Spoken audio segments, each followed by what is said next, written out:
Here's the problem that we have. We have the Bloc Québécois at 40 to 45% in the polls, regardless of who does what in the polling apparatus. And what that does is basically annihilate any chance for any of the other parties to get a majority. They can't do it. I think when the change is going to take place is actually not to do with the opinion structure per se, but with the structure of the House of Commons. What's going through Parliament right now is a bill which is going to open up seats everywhere across the country except in the province of Quebec. And it will be supported by the NDP and the Liberals and the Conservatives and go through the House and then through the Senate. And it will be for the next election, not this one, but the next one. It will be opposed by the Bloc for obvious reasons. And I think what they've come to the determination is that they can't win a majority without those extra seats. So that's what's being played out now. I think there's been a politically conscious move to almost ignore Quebec as a political entity to deliver seats. You know, I think it's very instructive that the very first guest to 24 Sussex by Prime Minister Harper was Jean Charest.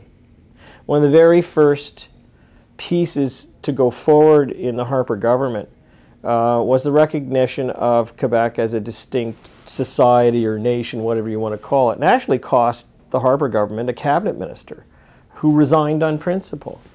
And after having given that and a whole series of other things and invested money in Quebec, the Conservatives in the election were rewarded with 11% of the vote and almost wiped out.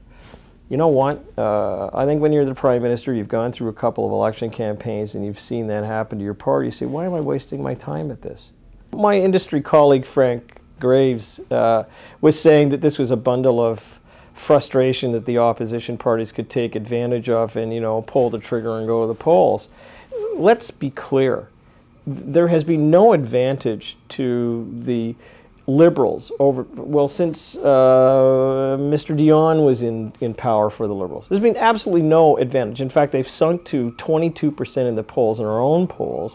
There's no momentum for the Liberal Party, and what they've done is bring them kind of face-to-face with the Conservatives, who, on a better day, actually have a 4 or 5 point spread in the polls. I tell you, it's nothing about the polls right now, and it really isn't anything about the politics. It's about making sure that a simple bill gets through the House of Commons that opens the door for the three other parties accepting the Bloc to get more seats so that power, the more important P in this whole thing, gets exercised.